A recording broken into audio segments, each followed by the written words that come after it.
G'day friends, welcome to day 4 of Inktober 2018. I have to apologise, this is not the first voiceover I did. I'm really actually very sad about it, obviously because it takes extra time, but I could not use the last one. Oliver and I were in a screaming match.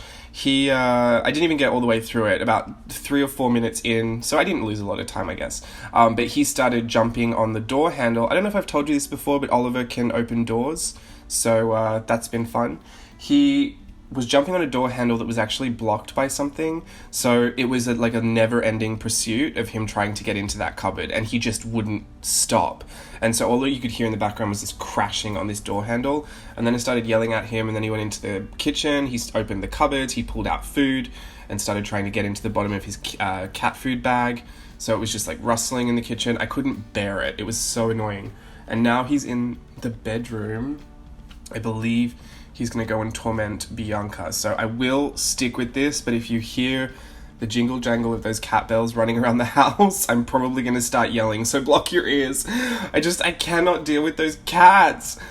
It's every time I turn the recording on, I think they get excited because they hear voices, so they think someone's here, or I don't really know. At the same time, not to be too graphic, but once they see that I sit down at this computer, that's like toilet time for them, so Oliver just comes over and uses the bathroom. You know what I find more unnerving is when I use the bathroom and he goes to the bathroom at the same time. Because he doesn't go all the way into his cat box. He has this weird, he only puts his back half into the cat box. Even when it's fresh. So once I thought oh, maybe he just doesn't want to be in there because he doesn't like the smell, or I don't know. But even when I've freshly changed the kitty litter, he will still keep his whole front torso and head out of the box. And we have one of those top-loading boxes and a front-loading one.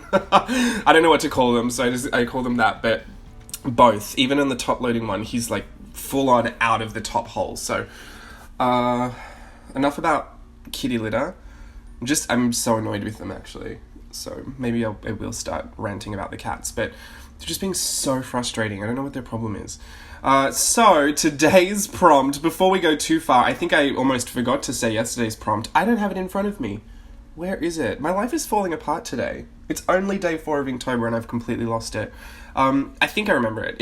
There's a strange mouse wearing a blouse living in my 50s dollhouse. I don't know if she's wearing a blouse or in a blouse, but either way. So we've got a mouse, and she's just living her full mid-century fantasy in her dollhouse. I was actually walking past a toy store when I was considering this being a prompt, because I saw a little display in the window for calico critters, and I thought that would be really fun just to have that. And I put 50s dollhouse because I thought you could pull a lot of reference from that. You could have lots of mid-century furniture going on. It would be a cute little aesthetic to play with. And then, with the calico critter, she, just very ladylike little mouse in the house. Or it could be a bloke, I don't know, a bloke in a blouse. It's fine by me. But I just wanted to also kind of challenge myself to draw some animals. I hate drawing animals. I'm just not a big animal fan. I'll draw cats, but probably nothing else. So to draw this little mouse, I thought she looked cute. I liked her big ears. I didn't draw feet on her, and then at the last minute I added feet, and I just don't know how I feel about that. I could have just left them without feet, but I thought she kind of looked like one of those wooden peg dolls without feet, so I did that. I will be honest with you, I don't love this piece. I think there's a lot going on. It also had a lot to do with the fact that when I made up the prompt, I thought it'd be a fun thing to draw, but when I actually sat down to draw it, I wanted nothing more than to not draw that. I was not in the mood to draw furniture or any kind of perspective. If you've seen any of my work, I never work in perspective. So it's actually a huge challenge for me. And I think I knew how many challenges I'd be taking on at once with this whole mid-tone grey problem that I'm having, really trying to find the contrast. I already knew that was going to be difficult because there was going to be a lot going on. I didn't want to draw an animal, so there was no part of me that wanted to draw a mouse, and I definitely didn't want to draw anything in perspective. So this was difficult, and I see the errors with it. I think I also kept it a little loose in the sense that I didn't really care if the furniture didn't look completely perfectly placed. I think you get the idea that she's standing in that little box of a dollhouse, but the dollhouse doesn't have a roof, so I'm super confused by that, but I didn't know how to put Daisy in there. I thought I could have her eyes in the window, but just the format of a portrait page didn't really lend itself well to that. And then you wouldn't really be able to tell that it was Daisy unless she had her, her hair and her glasses. In my mind, anyway. I probably could have gotten away with it, but I also started thinking it ventured into a bit of Alice in Wonderland territory, you know, when Alice is in the house and you see her eyes through the window. So I don't know, I faced a lot of problems with this one, and I don't hate it. The biggest problem I had was that because it all felt kind of flat, I decided to line the whole thing with a little brush pen. And that was a big mistake. For me anyway. It didn't look terrible. I think it just looked very basic. And then I realized, well, if I was going to outline the whole thing with brush pen, I could have just drawn it with brush pen and then colored it in with the ink. So essentially I went the most roundabout, super long, difficult way of getting to something that I could have just done really simply. And that was what was kind of frustrating to me. I thought, I've spent so long on this, and this could have been done so quickly if I was just going to fill in the color with ink. So it was frustrating, but at the same time, I learned a lot from it. I think tomorrow's one is about the cats and the mittens and the ribbons from the kittens. I did that piece, and I love it. And I did the Edward Supply Hands prompt from Whimsy Ween, which will be out for Friday, so keep your eyes peeled for that. Tomorrow. It'll be out tomorrow. Keep your eyes peeled for that as well, because I'm super obsessed with that. I did all of that in ink and a little bit of collage as well, and I just think it turned out exactly how I wanted it to turn out. So I guess my point is, even though I'm being super critical of this, I had other successes during the day, so I actually didn't have a bad day. I was just, being really discerning with what I did and didn't like about this, which is important. You have to be. I'm going to put this disclaimer out there because I do get this, once or twice throughout any kind of monthly challenge I do. Honestly, I think it's because I do so many voiceovers that people start to hear a lot of me picking things apart, and maybe it sounds a lot more upsetting than I'm intending it to sound.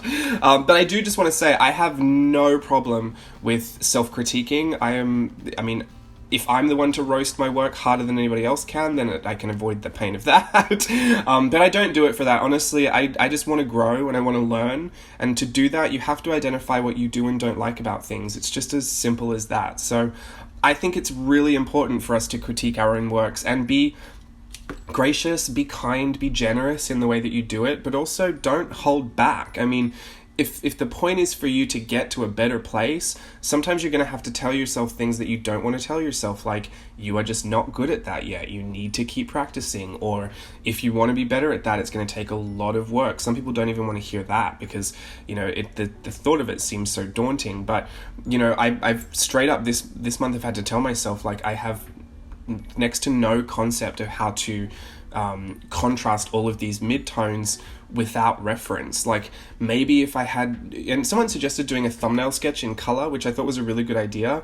I just don't think I have the time, and because a lot of what I'm doing is just very intuitive and I didn't plan a lot of it out, to thumbnail sketch it seems like I'd be starting to really go into that very, restricted area, like that very confined space of adhering to a thumbnail and then a sketch, and then, let me tell you this, 9 times out of 10, the sketch is more exciting than the actual finished piece. So most of the time I don't want to see a sketch because I just want to be happy with what I've ended up with. And I believe I'll get there. I believe I'll have some more success. I think I've had a bit of better success moving forward already. I think I have kind of, definitely acknowledged at this point that there are things that I could work on with respect to midtones. And it might end up looking like I take it one way, way too far.